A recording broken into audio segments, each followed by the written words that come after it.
a right that cannot be abridged in this fashion, the way the governor has tried to do it. Now, there is unquestionably, under the Second Amendment and the state constitution of New Mexico, the right for citizens to possess firearms.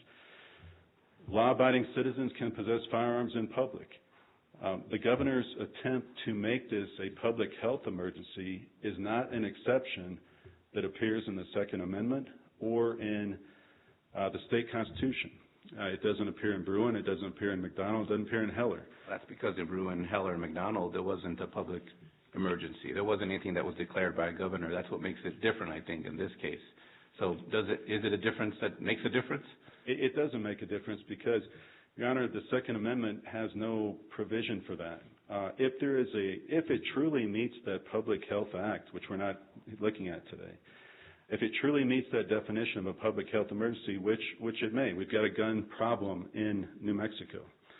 However, the Second Amendment has no exception.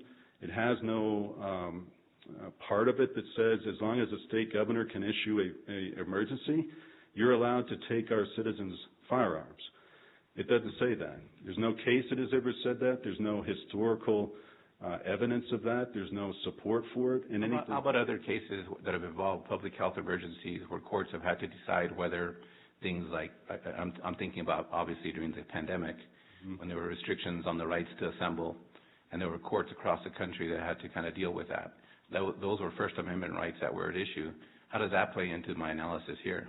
There were, Your Honor, and there were closures of businesses. There were certain things that they did in the health emergency, which I think restricting people from assembling. From assembly, but there were, I believe, stipulations as to that. There were various things the courts had to look at in terms of those specific facts and whether assembling in a certain place may spread the disease or may impact those persons. Now, those were different analyses than a strict Second Amendment analysis where people are prohibited completely from within the city of Albuquerque to possess law-abiding people with no criminal record, like Mr. Hain, cannot have a firearm in this city in a public place, just as a matter of the governor's stroke of a pen. The Constitution does not permit that based on the governor's determination that this is a public health emergency. The Attorney General, Mr. Torres, has written a letter on that. The sheriff, the DA, they have also commented on that. They are not enforcing it because they do not believe it to be constitutional. They're not judges, though. They're not, and you're the ultimate arbiter, and you decide this issue. And the only reason I supply those examples is to say that, Your Honor, this is not constitutionally the way to go about this, the way the governor has done this. It doesn't comport with McDonald, Heller, or Bruin. Secondly, Your Honor, there is nothing that has been put forth to show that there is historical evidence that this is acceptable to do. And so it fails the Bruin test. Because of that, I submit to this court that we have made a showing, Your Honor, that there's a likelihood of success on the merits. And we've gone through those other elements that once, if we are able to show that, then the second, third, and fourth elements are presumed in the favor of the plaintiff. You're talking about the factors for the TRO? Yes, sir. Irreparable injury, balance of harms, things like that? Yes, sir. And the irreparable injury, Your Honor, flows from the fact that if this court finds there's a likelihood of success on a constitutional right being abridged, that there is irreparable injury under the case law. And we submit that as the case. There is no competing interest which would overcome the constitutional abridgment that we put forth. Let me ask you this, Mr. Bowles. What is it exactly that you're asking the court to enjoin? I know you're asking the court to enjoin the enforcement of certain parts of the public health order, or are you asking for the entire public health order? It seems to be looking through the executive order that was signed by the governor and the public health order that was signed by the Secretary of Health. There are sections of this that really don't apply to Second Amendment issues. That's correct, Your Honor. And we have identified, in particular, the carry provision. We have cited that in our briefing. Essentially, the carry provision is the provision with the requirements that citizens are not able to carry in public. and we have cited that in our brief. We believe that is the provision that offends the Second Amendment and the state constitution, and we are asking the court to enforce. What do you mean by that? If you look at the public health order, there's 8 sections to it initially.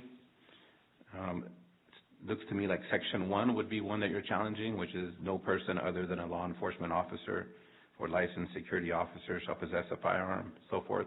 Yes. That's one section. Yes, Your Honor.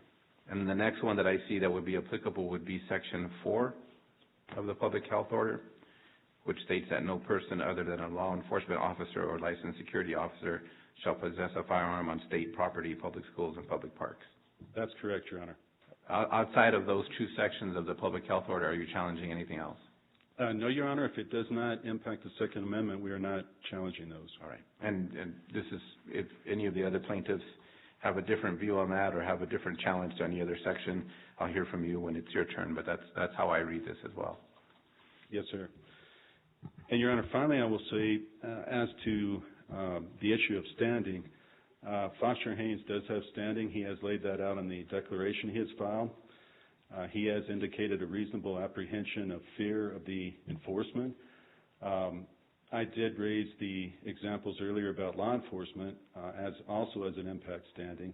However, we also cited this court a article in which the governor has tasked the state police to issue citations for violation.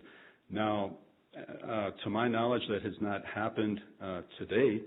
However, within that article, there was the strong intent and there was the wording that these will be enforced. Citations are coming, and they are going to issue. So he does have the reasonable apprehension as to if he possesses in public, he is going to be cited and fined. And that, in our case law, establishes standing, without respectfully, Your Honor. Thank you, Mr. Bowles. Thank you. Let's hear from the next plaintiff, which would be, now I forget which order I'd stated it. I think this is Donk versus Grisham.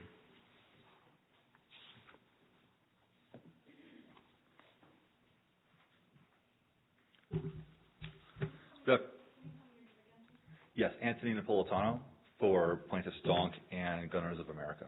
Let me proceed, Mr. Napolitano. May it please the court, the temporary restraining order is necessary and appropriate here to address the success on the merits.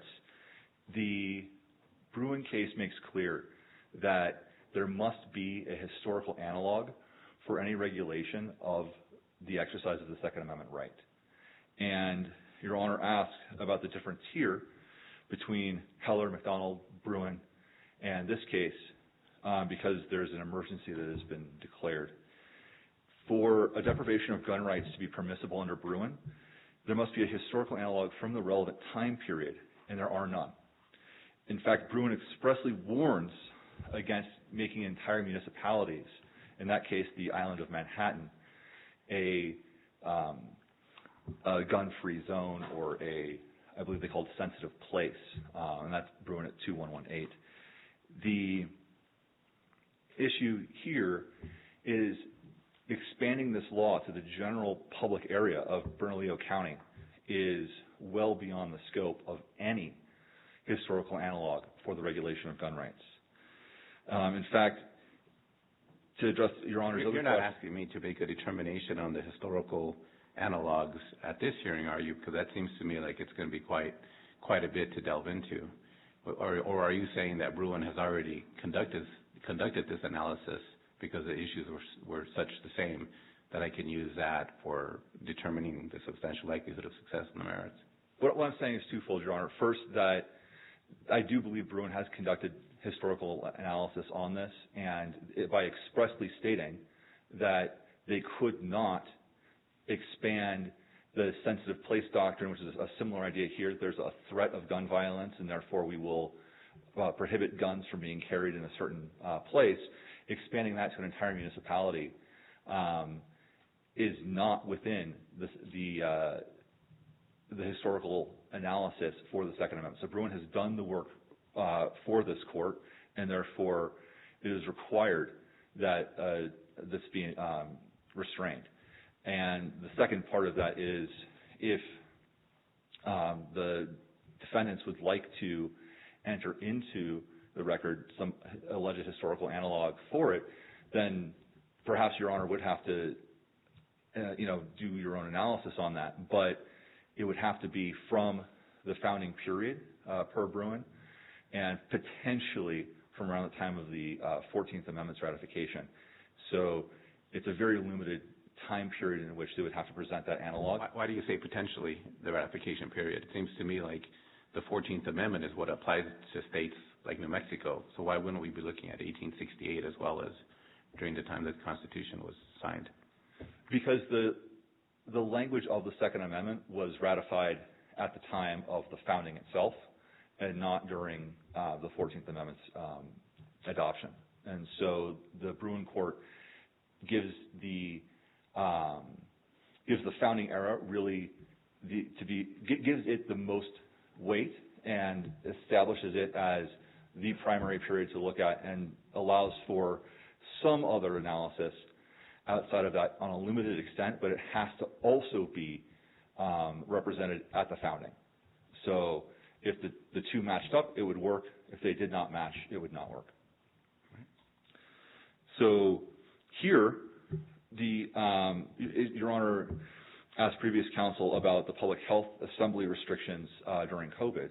And the constitutional issue of that aside, even if we were to agree with those, I believe it's distinguishable here because assembly itself was what caused the spread or enhanced the spread of COVID, where here, gun carry by lawful citizens is not what's causing the problem in New Mexico. In fact, the governor's executive order cites shootings in Farmington and Red River, neither of which are Bernalillo County or Albuquerque. So the application of the order does not even match up with where she has identified a threat. Well, she also referenced the shooting of the 11-year-old and the 5-year-old. And those took place in Bernalillo County, did they not? They are, Your Honor, but those are, again, limited instances. And the bigger issue is the fact that carry by licensed gun owners, by people who are law-abiding and without a license permitted to carry a firearm, does not cause additional.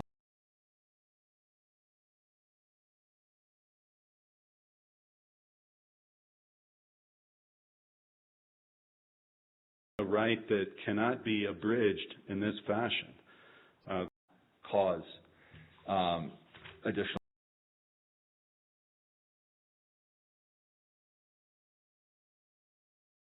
This is from Texas and Michigan statistics show that concealed carry holders are roughly 80% less likely to be convicted of any crime than the general population.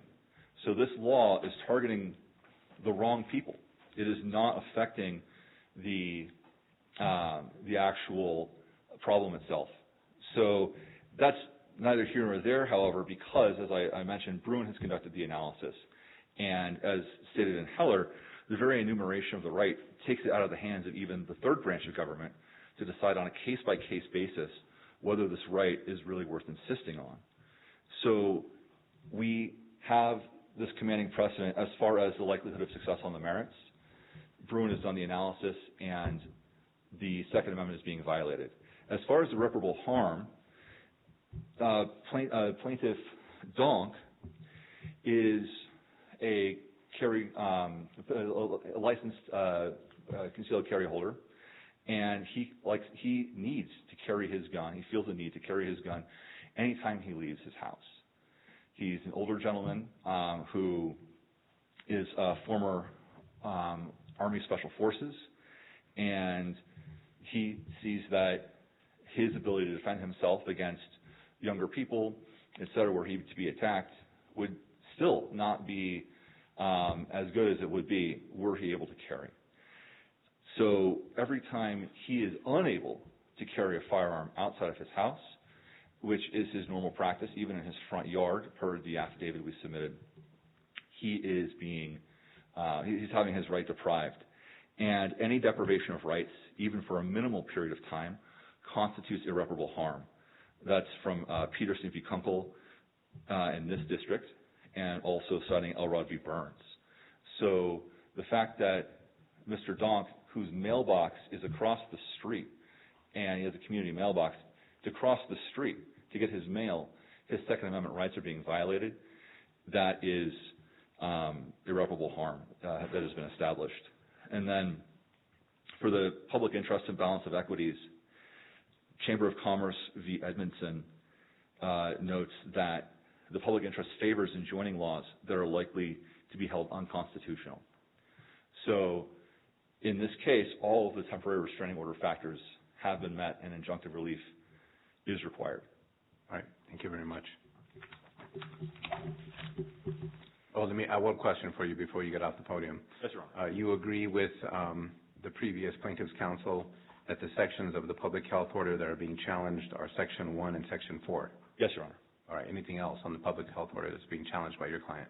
No, Your Honor. All right. Thank you. All right. This is We the Patriots USA versus Grisham.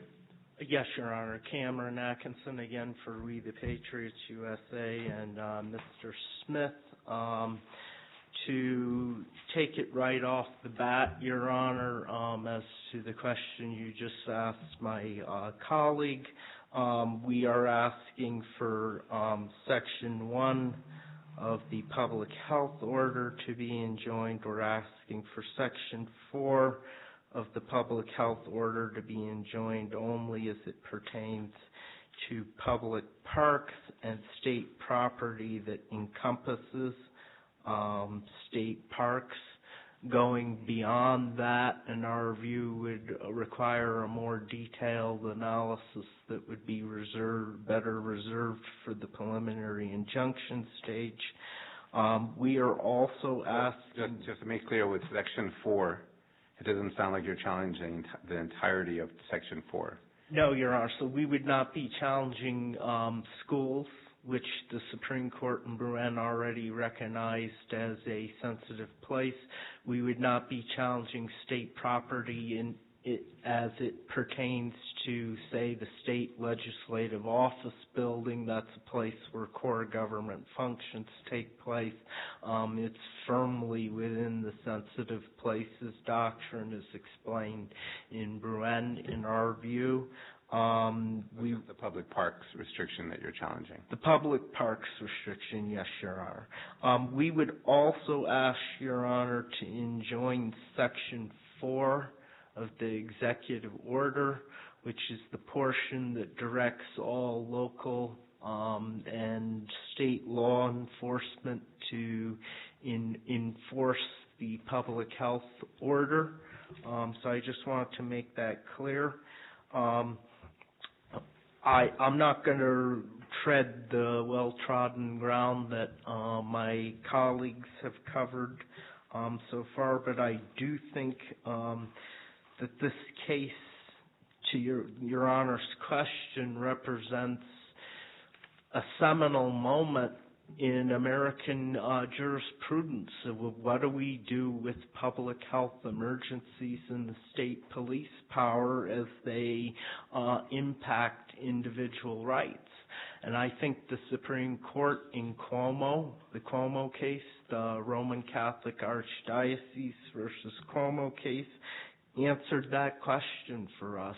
Even in the direst of public health crises, the Constitution can't be put on a shelf and forgotten.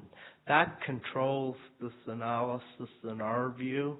The Second Amendment is part of the Constitution. We just can't put it on the shelf and ignore it.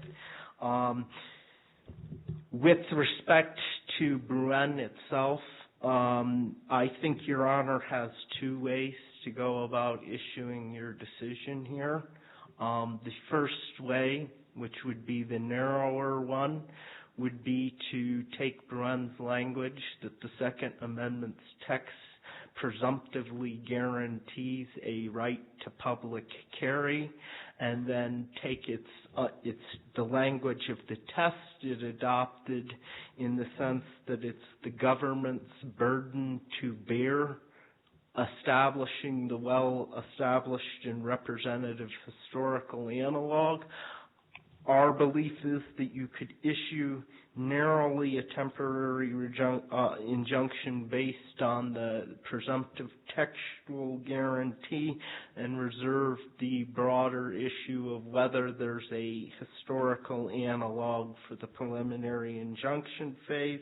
But that said, we would also urge Your Honor to read Bruen carefully, as I'm sure you have, and the analogs that the Supreme Court discussed there were the common law affray statutes of writing about with weapons to terrorize people, statutory prohibitions on carrying in one manner or another concealed or open carry, and surety statutes. And those are the analogs they analyzed and found were well established in history. There's nothing else. So I would concur in my colleague's point that Bruen has done much of the historical analysis for you already. I would also concur that the historical record as we understand it today is completely bare of any broad restrictions on you just can't carry here in a time period where the Second Amendment was incorporated against the states and actually applied. With respect to the trigger lock component and the transportation issue, I think Heller has decided that issue for you, at least in terms of the right as it existed during the home, and Dick Heller being required to trigger lock or otherwise render his firearm inoperable. I think that applies with equal force to the right to public carry. I'd like to turn the rest of my argument to our sensitive places argument regarding public parks. To us, the only applicable Second Amendment exception is the sensitive places doctrine. We read the case law from Bruen, McDonald, and Heller as essentially leading toward the conclusion that sensitive places are places of core government functions.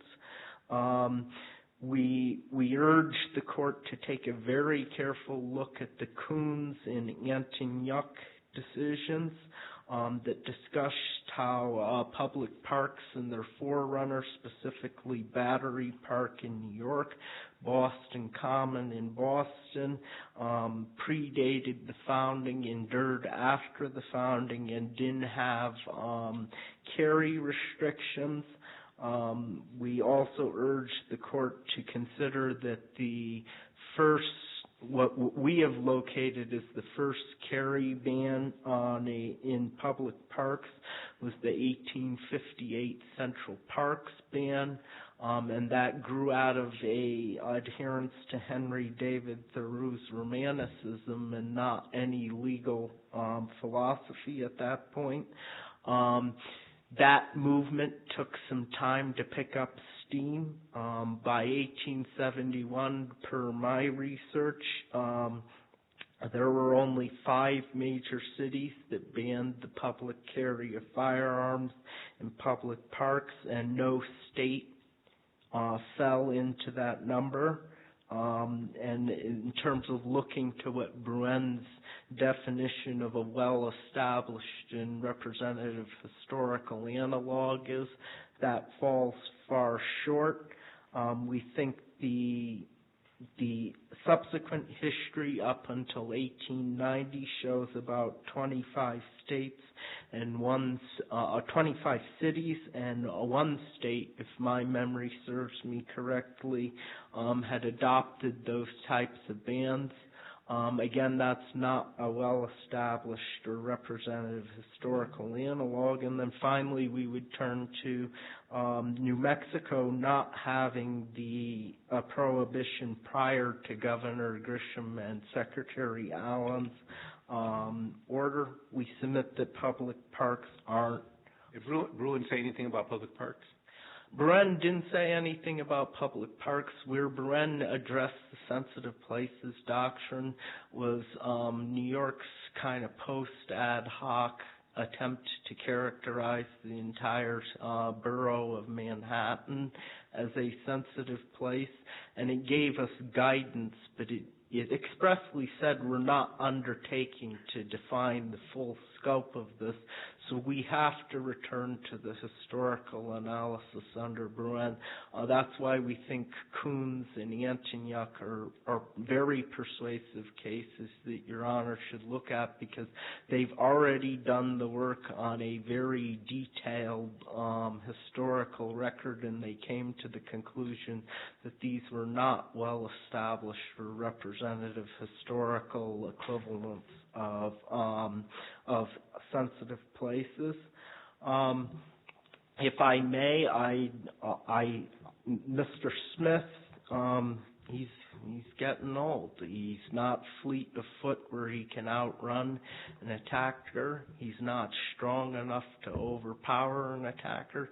He needs his firearm to protect himself when he goes out, and Bruin says he doesn't need to establish a specialized need for it. We think the Second Amendment covers him. In conclusion, the last point I would bring to Your Honor's attention as to the balancing of the equities is, unlike most of the Second Amendment cases I've done and seen litigated, we're not dealing with a well-considered state legislative judgment where the policies and the interests were balanced and there was an attempt to draw a careful line. We're dealing with a knee-jerk reaction that virtually every major stakeholder involved in enforcing it, except for Governor Grisham and her subordinates, have declined to enforce it because they believe it violates the Constitution. We believe that's probative of where the public interests lie, and we conclude by reminding the court of what Bruin said. The Second Amendment is the ultimate interest balancing by the people of this country, and we should obey its unqualified command. So unless the court has additional questions for me, I will rest on my brief and ask Your Honor to issue the temporary restraining order today. Thank you very much. No, I have no further questions for you. Thank you, Your Honor. Let's go to the next plaintiff. I did want to go back really quick, Mr. Bowles, whether or not you agree with the with regard to the scope of the injunction that you're asking for with Section 4 of the Public Health Order, and you agree that it would only be. Do you agree that you would only be seeking to enjoin the order as to with regard to its restriction on public parks? But do you agree that with public schools and state properties that is not at issue here? I agree, Your Honor. All right. And I'll ask the same of the other Mr. Napolitano. Do you agree as well?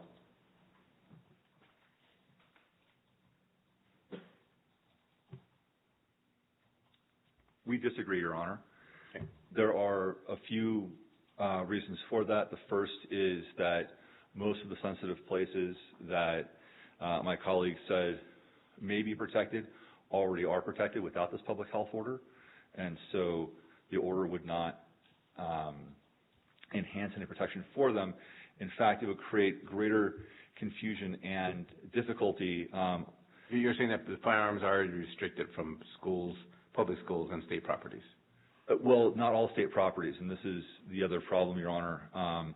For example, state highways, roads, state rest stops along federal interstate highways, state forest areas, these are all state property, but would be restricted under the order where people do have the right, and currently those are not sensitive places otherwise. So restricting it on a blanket state property would still be too broad. I would urge Your Honor to also include line or paragraph 4 of the order in the temporary restraining order and allow the currently otherwise standing sensitive places restrictions that are already set in place in New Mexico law to be used to protect those actually sensitive places. All right, thank you. All right. Can I say something real quick? You may. I just may edit what I just told the court because I misunderstood. I agree with counsel, what counsel just said. I was thinking about places already protected, so it was just sort of redundant. But as to those other places that are not currently restricted, I agree with what counsel just said. Well, redundancy is not an issue for me. I mean, if it's redundant that it's restricted, it's been restricted before, I don't have an issue with that. Right. What I want to know specifically is what is the specific scope of what you're requesting in terms of the injunction. And I agree with what counsel just mentioned. And I'm not really sure about the public schools issue. It seems like it's already restricted from public schools, so that's not an issue. It's just the state properties, because my understanding, the argument being that it's too broad Yes, sir. to say state properties, and public parks, because under Coons and other cases, those are not sensitive places. Yes, Your Honor. All right. Mr. Lowry. Good afternoon, Your Honor. Good afternoon. I want to thank you for making the time today to hear this matter. I'll try to be brief, but I wanted to start, Your Honor, do you have any questions of me on our brief or outstanding questions you have about the issue? Same questions I had for the others. I want to make sure that everybody's on the same page as to what you're requesting in terms of an injunction. Fair, Your Honor. Obviously, paragraph 1 of the public health order has to be enjoined, and I agree as to paragraph number 4. I would just ask for a return to the status quo ante, that any place not previously before the executive order and the public health order that wasn't defined as a sensitive place be returned to its former status as a potential carry venue, Your Honor. So that would be it in terms of the scope of the order. Your Honor, I did want to have a point of clarification that where Mr. Blas may be in a little different mindset philosophically from co-counsel. It's our position that Bruin actually commands the entire field. There's absolutely no need for any historical analysis whatsoever here. And that when you look at this the framework of the legal issue as it's presented to you today, it's really about a macro issue. Can the governor decide that the entire city of Albuquerque, and including the entire county of Bernalillo, can she declare that to be a sensitive place where firearms are banned? And we submit that the Bruin decision decided that in terms of its analysis of the borough of Manhattan, and that they're one and the same. You don't have to do anything other than, pick up the Bruin language and apply it directly to this case. So I don't think there's any kind of a historical analysis. Well, Bruin did say that it was still a two-part test. They did away with the intermediate scrutiny tests and all those that we had seen. And it made it strict scrutiny, but I'm saying in terms of defining a sensitive place, I don't think you can go to the macro level that the governor has decided to do. And that's where I think Bruin commands the field, Your Honor. And I just want to point, I know everybody cited to Bruin, but there's the one line of Bruin that I think particularly nails down this point is when Justice Thomas said, and I quote, "The constitutional guarantee subject to a future judge's assessment of its usefulness is no constitutional guarantee at all." And that's where I was thinking the court as a whole was speaking to, you can't ban Second Amendment rights in entire sovereign areas of government because there are too many non-sensitive places and captured within those political boundaries, if that makes sense, Your Honor. And so really I think the Bruin decision is binding on the governor, and it would be our argument that it's binding on the court today, Your Honor. So I think the bigger question maybe for us, and it's not really well briefed because it looked to me like all the parties have rested squarely on the Bruin decision.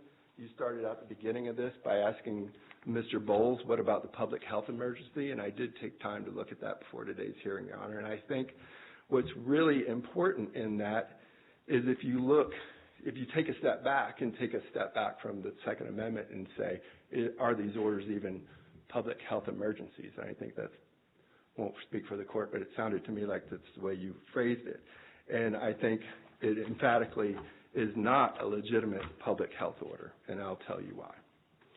If you look at the purposes of the Public Health Act, and I'm looking at 12-10A-2, subsection A, the legislature of New Mexico said that the purpose of the Public Health Emergency Response Act, R2, and I quote, provide the state of New Mexico with the ability to manage public health emergencies in a manner that protects civil rights and the liberties of individuals, persons. And that's where the failure comes in here, and that's where the Second Amendment comes back to haunt the public health order, because any public health order has to account for the civil rights of ordinary citizens. And the liberties of individuals. And liberties, right. Couldn't the argument be made that the liberties of individual persons would also include things like the protection of their children from gun violence? Absolutely, Your Honor, but that's the nub of this, is the gun violence in this situation is committed by criminals and not law-abiding Americans. And that's where these are two ships passing in the night, because what the public health order and the governor's public health declaration of an emergency are trying to do is say, we're going to eliminate all potential to carry firearms because criminals are afoot.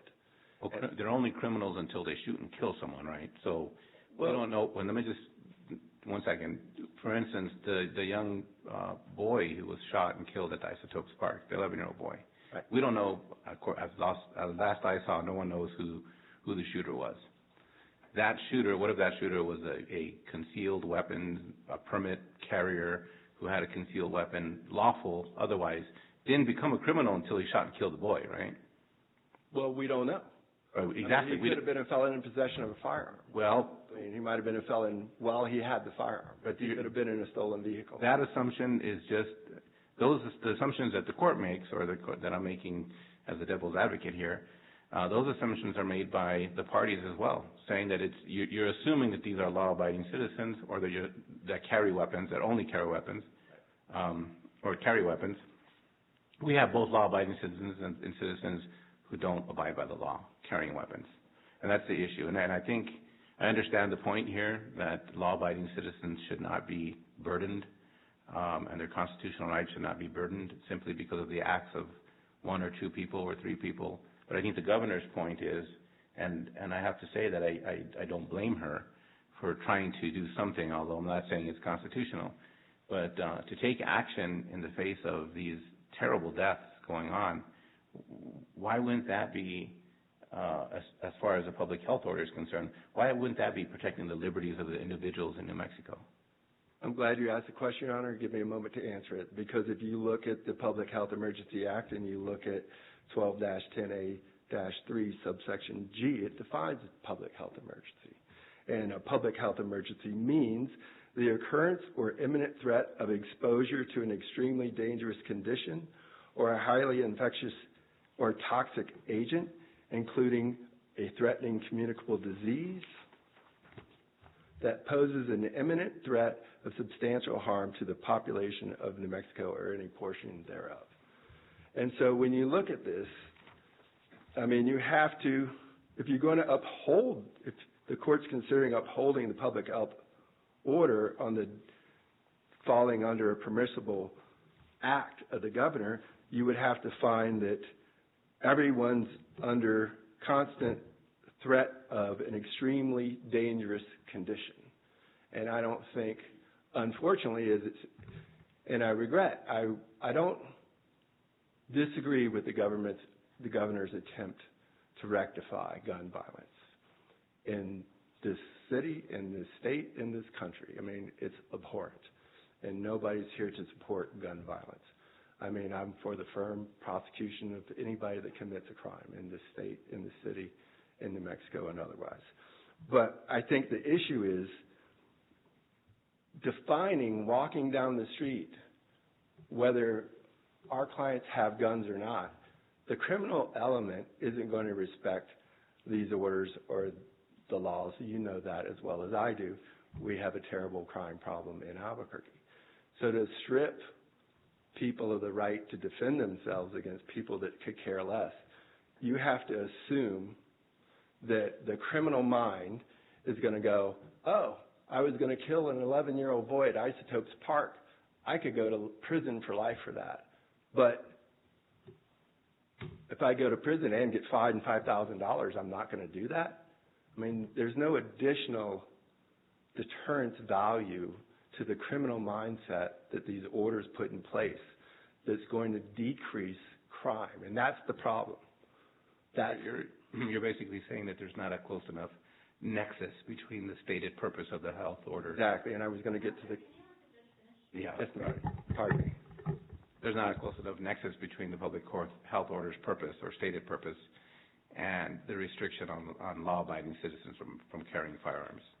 That's correct, Your Honor. I think there's a lack of a causal nexus between the order and the desired effect. And I would submit that there's probably zero causal nexus between the order and the desired effect to reduce violence. And that's the problem. And that's why it would fail a strict scrutiny analysis, Your Honor. And I apologize for the interruption. No, that's fine. Yeah. I mean, you have a good staff that's protecting you. I appreciate that. I think it's more of her trying to get the record straight, and when we talk over each other, she can't do that. But she protects me as well. Anything further, Mr. Lowry, that hasn't already been covered? No, Your Honor, and I just wanted to, another thing that's slightly different from us is we attack the vagueness of this, the public health order itself. And I think that goes into this causal nexus argument that I'm trying to establish here is this appears to be, and I have no idea how, at this stage of the litigation, how these numbers came to be.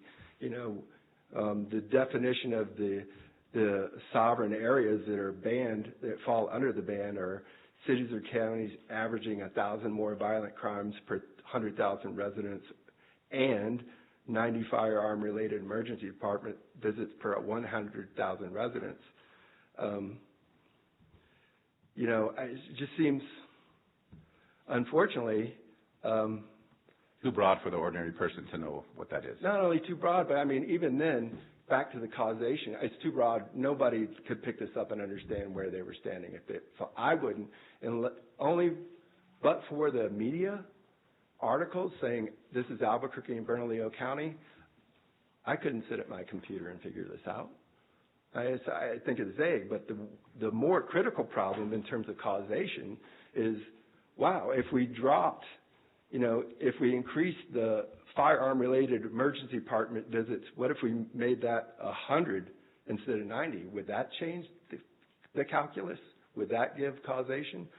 Or if we increased it or decreased it? I mean, there's just I don't think the government can establish any factual nexus to this standard that they set forth and the ability to reduce crime in the state. And that's the problem. That's the problem. It was a remedy that can't find the solution it's looking for. I mean, and that's, unfortunately, when you're talking about constitutional guarantees that this country has held sacred for over 200 years, that's the rub. Nobody is going to fault anybody, politician, legislature, anyone, this court even, for protecting the public safety of our citizens. But it has to be done in a reasonable manner that's going to be effective when you start butting up against constitutional rights. And that's where I think this public health order and the executive order fail, Your Honor. So I'm happy to stand for any other questions that the court may have. Well, thank you, Mr. Lowry. I appreciate that. Thank you. Oh, Your Honor, can I have one other thing? Sure. Just on my pocket constitution, and it just made me think of one argument that nobody's made that I would like to raise. And that's this, and it hasn't been briefed, but look, I mean, being the governor of New Mexico cannot be an easy job. And we said in our brief, it's laudable that she's trying to do something about gun violence. I mean, that's, you know, like I said earlier, nobody appreciates gun violence in this country or even in this city.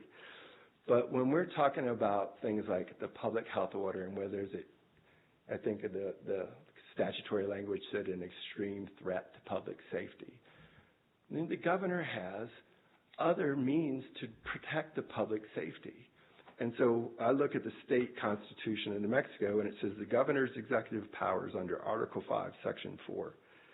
And I'm going to change the pronoun because, unfortunately, our Constitution uses the word he, but I'm going to use the word she. It says, she shall be the commander-in-chief of the military forces of the state, except when they are called into service of the United States.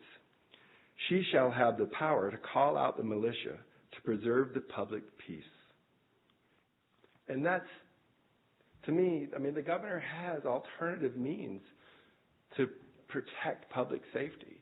If we're concerned about the safety of our citizens going to a baseball game at Isotopes Park, the governor has well within her powers, without affecting the rights of anybody sitting at this table, to call the National Guard out and say, if there's an imminent threat of safety, which you need for the public health order to apply, she could also say, I'm going to post the National Guard there to make sure it's safe for people to come out. So I think there are alternatives at her disposal that don't harm the rights of ordinary law-abiding citizens to protect themselves. The irony here is the definition of the sensitive area is dependent upon how many violent crimes there are and how many emergency-related visits we get. And unfortunately, the way I read that definition, it's like the more violent your community is and the better shot the criminals are, the less likely you can have a weapon to protect yourself. It's a disconcerted argument to make that the more violent area you live in, we're going to keep you from protecting yourself, and you have to rely exclusively on law enforcement to protect you. And I think that's where Bruin decided that question squarely for Your Honor. I appreciate your time. Thank you, Mr. Lowry. All right, let's have the last plaintiff present their argument, and then I'll go to the defendants. Good afternoon, Judge. Good afternoon. Robert Aragon. Good afternoon, Mr. Aragon. May it please the Court. You may proceed. Thank you, Judge. Being last, I can say I'm going to incorporate all the brilliance of my most august colleagues and say that I thought of it first. And I coached them up just a bit before they all walked in.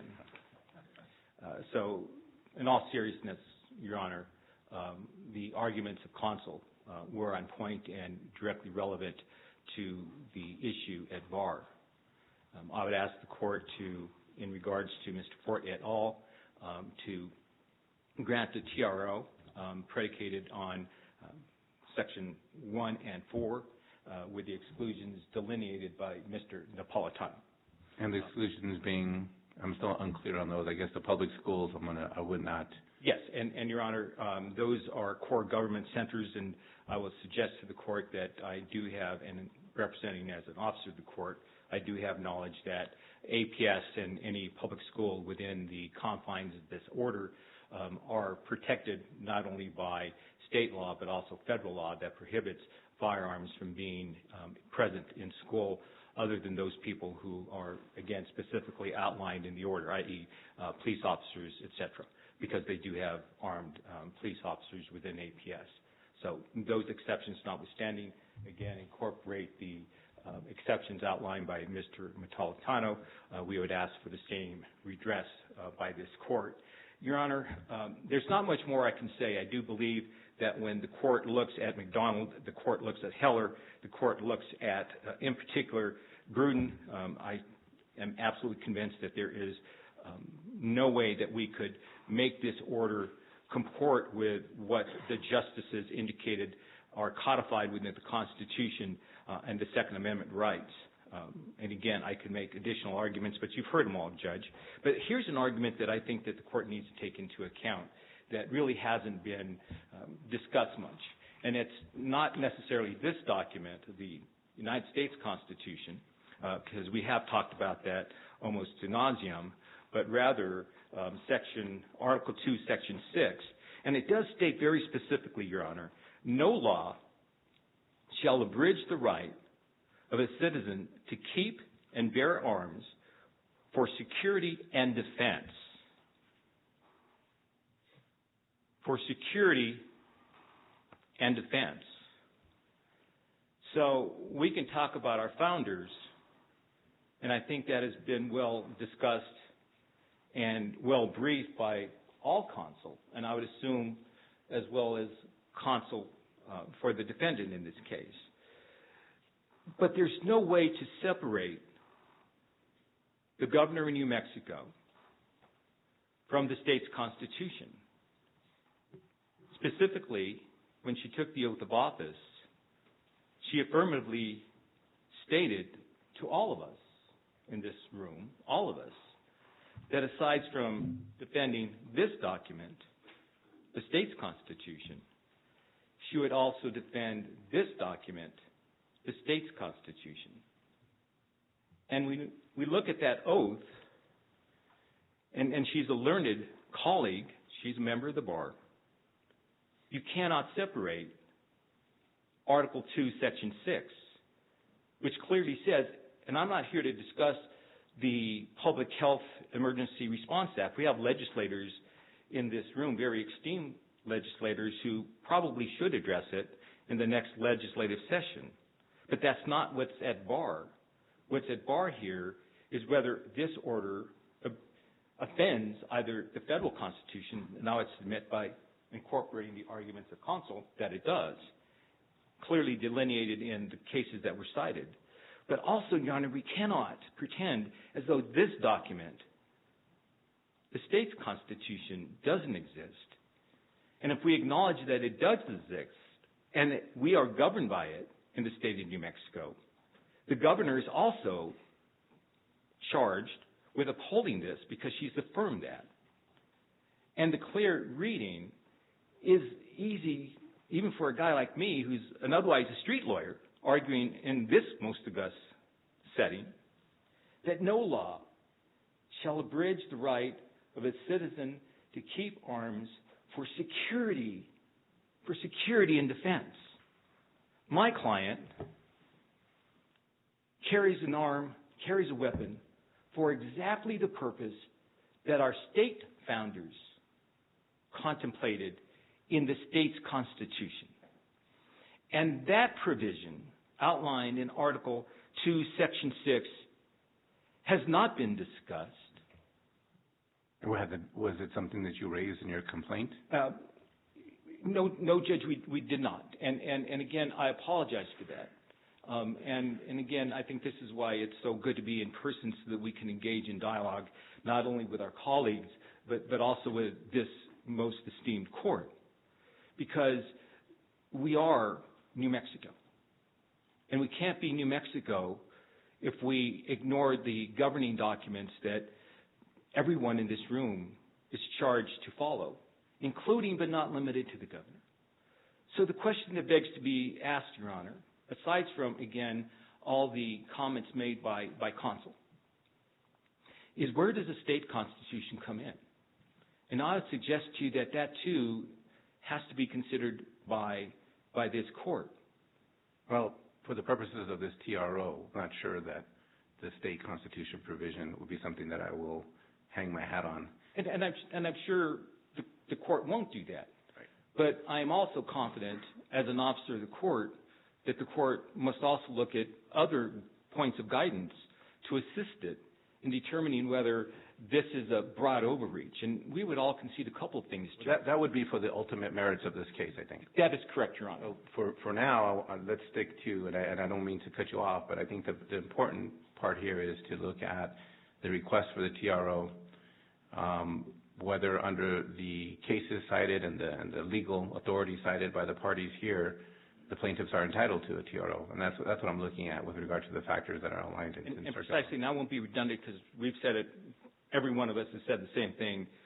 McDonald clearly indicates that we have a right to bear arms, but when you get to Bruin, it does say that we have a right to bear arms publicly for self-defense. And Mr. Fort is asking this court to allow him to bear arms for the purposes of self-defense.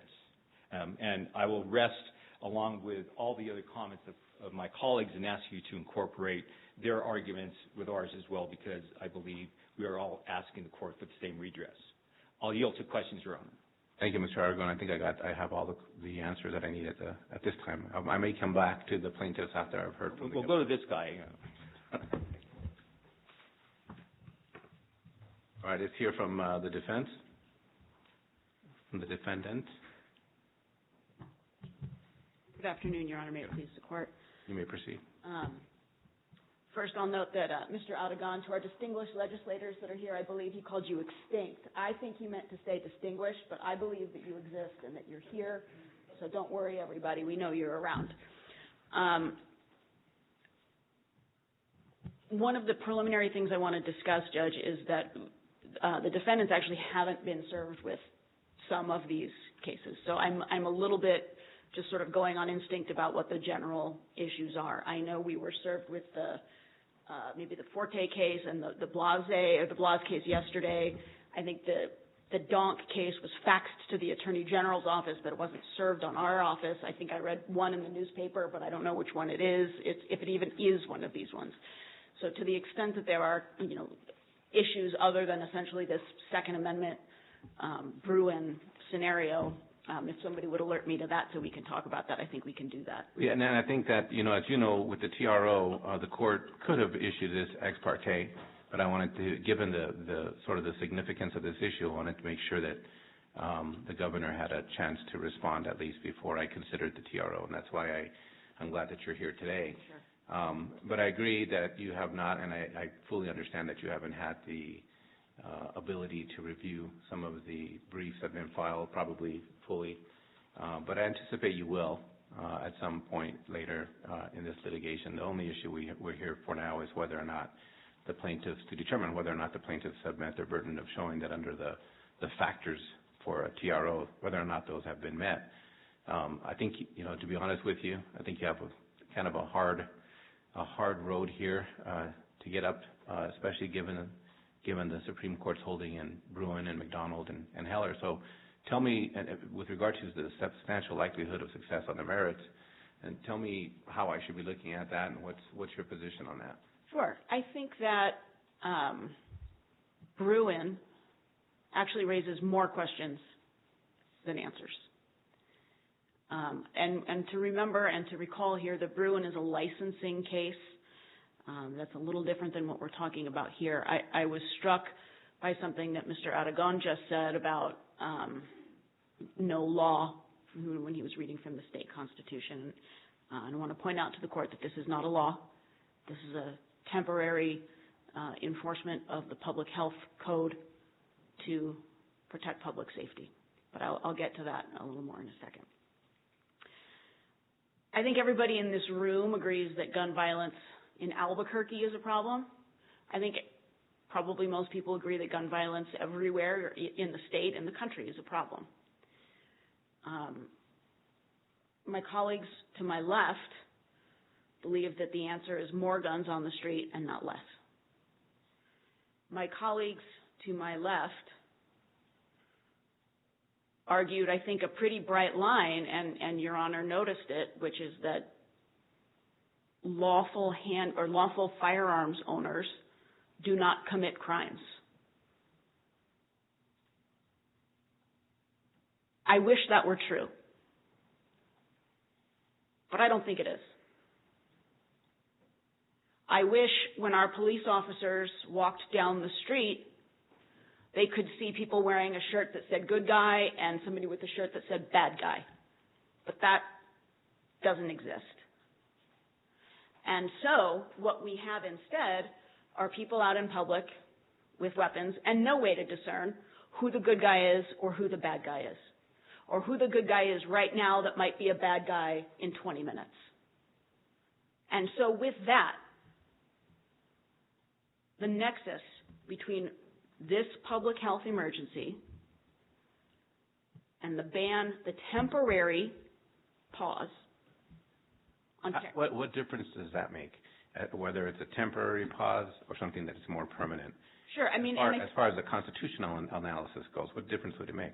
Well, I think what's interesting about that is that that's another reason why I actually think more briefing is just needed without a TRO. I think more briefing is needed on that because when we talk about no law shall do X, Y, and Z, this is not a law doing X, Y, and Z. what this is, again, is a specific use of the public health code. Again, just for a cooling down, just for a pause. Well, you say that more briefing might be necessary. Wouldn't it make sense? I think the whole purpose of a temporary restraining order is to hold everything as a status quo until we can determine that issue. So today, if I was to issue the TRO, for instance, assuming that I'm going to find the factors fit into the TRO here, we're basically just pausing it for the next up to 14 days, I believe, until we can have a fuller hearing. You can respond more fully. We can have more briefing, and then we can ultimately determine the issue either at the preliminary injunction stage or possibly at trial, or together if we decide to do that. But why wouldn't we want to hold on to the status quo right now, which is people, law-abiding citizens in the state of New Mexico, have a right to bear arms until we decide this issue? Sure. The status quo right now also is that people are being murdered in this city almost every single day, and that gunshots are a multiple-time daily occurrence for the residents of the city. People are being shot, people are being murdered, and people are living in fear. Well, and that's true, and I don't dispute that. I don't think anyone here disputes that. But wasn't that sort of the same argument in Bruin, saying New York City, we have a congested city, we have a city that has rampant with crime. We need to be able to expand this sensitive place definition throughout the city. It seems to me like when I read Bruin, it sounds a lot like New York City, at least, or the officials there were concerned and had the same concerns that the governor has here, legitimate concerns. But the way that they addressed it, the Supreme Court flatly and quite frankly, pretty blatantly said was unconstitutional. Well, I think that's true, but I put a little pin in that. And one thing that I would note is, again, the notion of sensitive places. But it's an analog to what's going on here, but it's not on all fours. But in New York post-Bruin, their sensitive places include government buildings, including courthouses. Judges like to make sure that they're protected, right? Places of worship, healthcare facilities, libraries, playgrounds, public parks, zoos, educational institutions, summer camps, developmental disability treatment locations, domestic violence shelters, mass transit, places with liquor licenses, performing arts venues, amusement parks, museums, racetracks. That's the post-Bruin law in New York. And now I looked because I actually was wondering very strongly whether that law was enjoined, and I did not see that it was. Anybody is free to correct me if I'm wrong about that. But as far as I know, that's the status, and including Times Square. Well, yes, and that might be the case, but that's not what the governor's order attempts to do here. She doesn't go through and say, here are the sensitive places, and we're restricting it to, no gun carrying on churches or amusement parks or what have you. It's a blanket prohibition against carrying firearms in sort of undefined counties. So, or county singular, yes. Or county singular, but I mean, I'm not sure, and I know that I read Mr. Lowery's argument on the vagueness. I tend to agree. It's kind of hard to determine, and I know the governor stated it publicly that it was Bernalillo County, I believe, and Albuquerque would be the areas. But we'll get to that later, I suppose. But anyway, that's different from what happened in Bruin. This is and I think that's the problem, is there's a much broader prohibition against all carrying of firearms within this county. Sure, but I also think that Bruin, the historical analog component of Bruin, and we can debate whether or not Justice Thomas Picton chose what history he chose to rely on for that, but I can't debate that. I mean, that's the thing, is I can't sit here and disagree with what Clarence Thomas said because I'm a district court judge. He's a member of the Supreme Court. We follow his precedent. Sure, of course. But the notion that this 1861 or 1791 or 1864, that is the stopping point, the anchor stops there, I think is part of the flaw of Bruin, which I think that the Supreme Court of the United States is going to clarify. I think they're going to need to. I think it's very significant for this court's analysis that the Supreme Court has agreed to hear the Rahimi matter in November. That case is about whether somebody with a domestic violence restraining order, I believe a civil one, can have his right to carry a firearm removed. And the reason why that's significant is because the Supreme Court is going to have to, at a certain point, and I think that they agree with that, which is why they've granted cert to Rahimi. I think that the Supreme Court is going to have to decide what about circumstances that don't have a historical analog.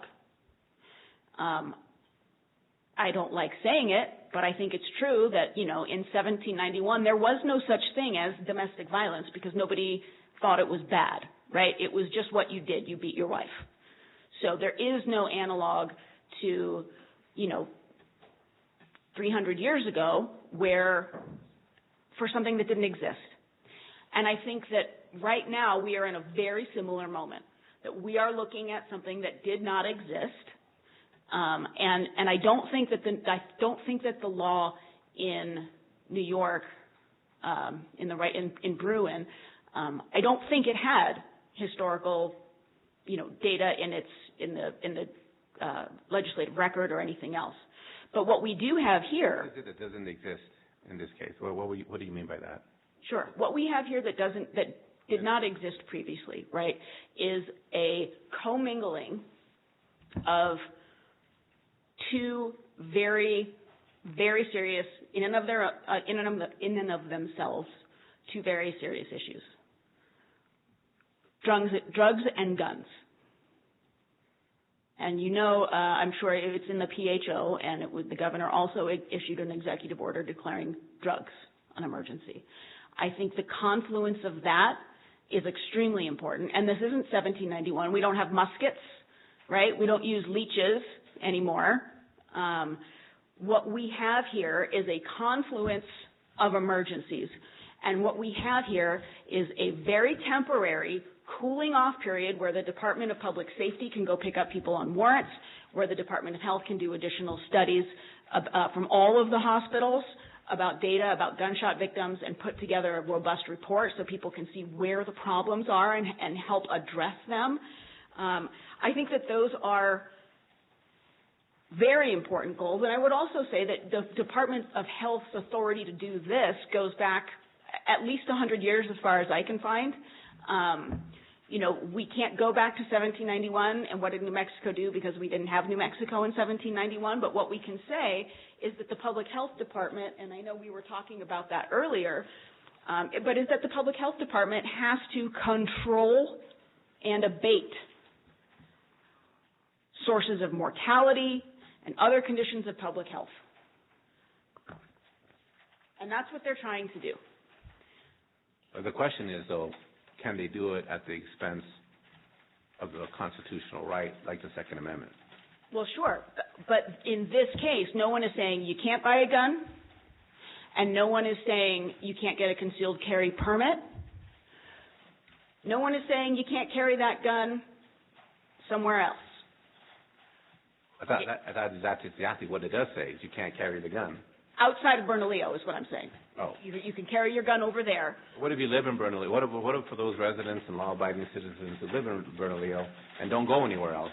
They're restricted from carrying guns just altogether, whether concealed or otherwise, whether they have a permit or otherwise. They're not restricted from carrying guns altogether. They can have them in their car with a lock device, and they can go to their local shooting range.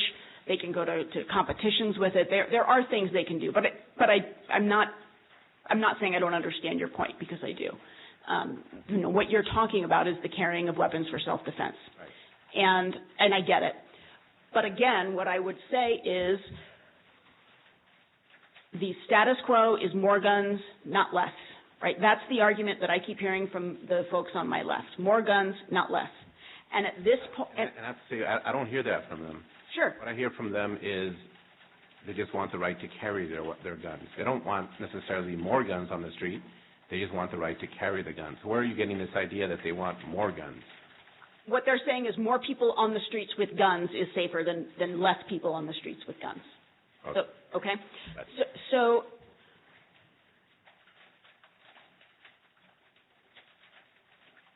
again, what I would say is, once again, this sort of paradoxical notion that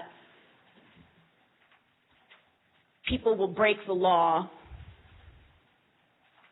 so it means we shouldn't even try. It means we can't even try under Bruin, according to that analysis. We cannot even try. And the governor rejects that notion. She rejects the notion that we can't try. And she rejects the notion that this is not an absolute emergency where kids are being shot and killed in their beds, when they're leaving baseball games, every day. She rejects the notion that Bruin says she can't do anything about that. And honestly, Your Honor, as I said, I think that Bruin raises a lot more questions than answers. The governor rejects the notion that she can't even try to keep the streets safe. And then she rejects the notion that other people in this city have lesser rights than other people. Right? She rejects the notion that the right to walk down the street is somehow trumped by the Second Amendment. She rejects that notion. Every citizen has a right to be safe. And while some citizens absolutely do carry their guns for self-defense, there is no way to distinguish, again, like I said, there's no good guy shirt and bad guy shirt. So we have to do something. And this is the something that we're trying to do. Let's see what happens. Let's give it the 30 days, and let's see what happens. The out-of-state organizations are ignoring the emergency of what happens here every day, even though I agree with most of the attorneys that this is a big problem. They agree that it is too. I will note that Mayor Keller sent a letter to the governor yesterday with Chief Medina saying this is an emergency. He agrees this is an emergency. And the result is that too many politicians, people who are looking to be reelected, who are afraid of the NRA, too many politicians have thrown up their hands and said, this is too hard, we're not going to do anything about it. And the governor rejects that notion. She also swore an oath to uphold the safety of everybody in New Mexico. She rejects that notion, she refuses to accept it, and I think that this court should too. Thank you. Thank you.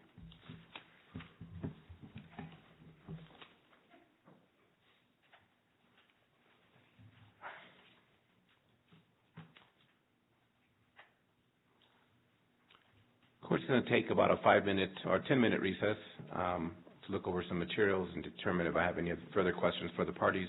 Let's return here at about 20 till, and then I'll make a decision on the TRO. Court will be in recess.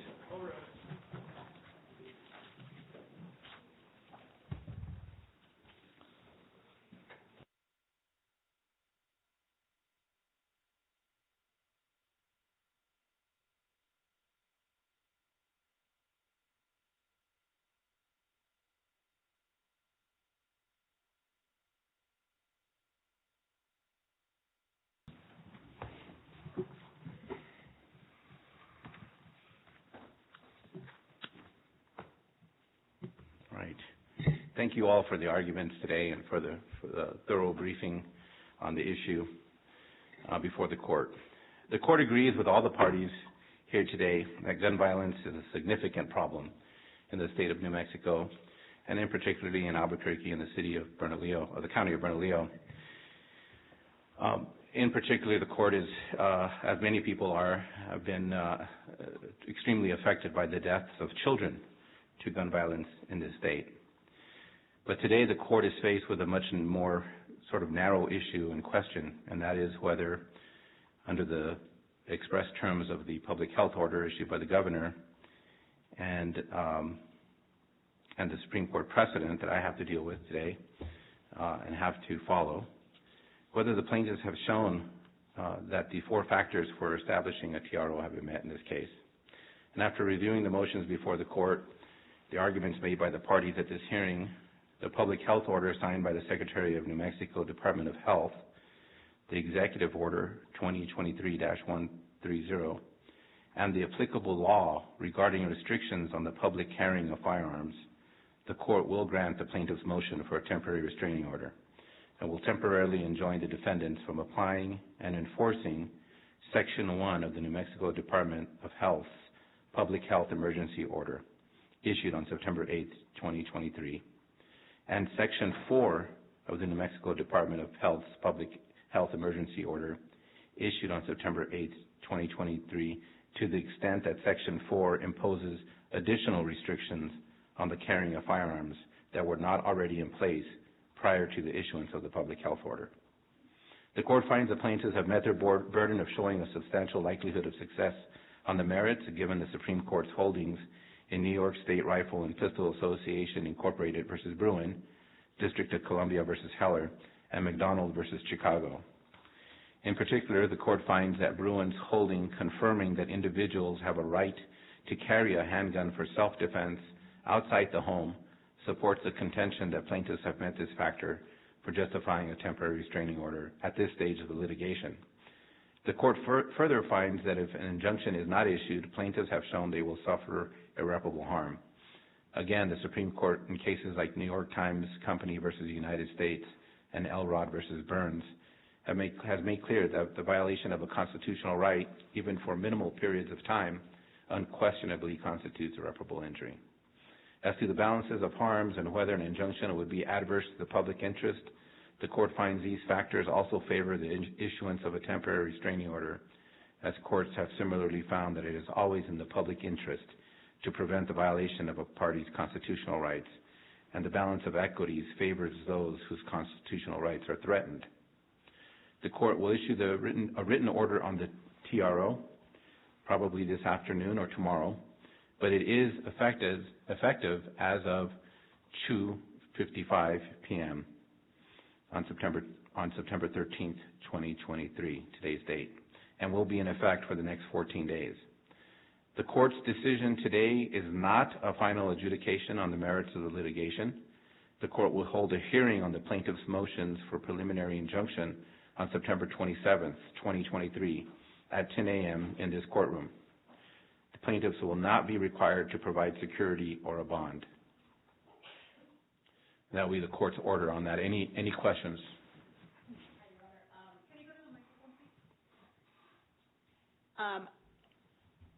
Currently, Your Honor, I am actually scheduled to be in trial in the congressional redistricting case on the 27th, 28th, and 29th of September. So I'm wondering if there's a way to maybe push this to the following week. Well, the only problem with that is this TRO can only be in effect for 14 days, so I'm going to have to hear the issue. Would you be available on the 25th of... I'll be available. I'll make it available, yeah. Hold on one second.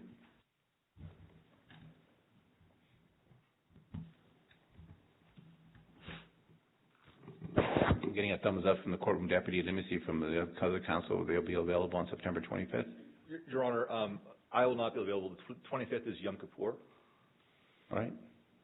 Would the Governor's Council be willing to stipulate to extending the moratorium on enforcing the order until the Governor's Council can meet the following week? Yes, I'll still stipulate, yeah. But the governor will be in accordance, and the defendants. I assume that you're representing all the defendants. That's correct, Your Honor. They will be all right with extending. I can't extend it for good cause beyond the 14 days. You'll be okay with me extending the temporary restraining order beyond the 14 days so we can find a date? Yes, Your Honor. Right. Let's see if we can't set a date here. Now, you said you're going to be in the redistricting trials from the 27th to the 28th? 27th to the 29th, I believe. It's a Wednesday, Thursday, Friday. All right.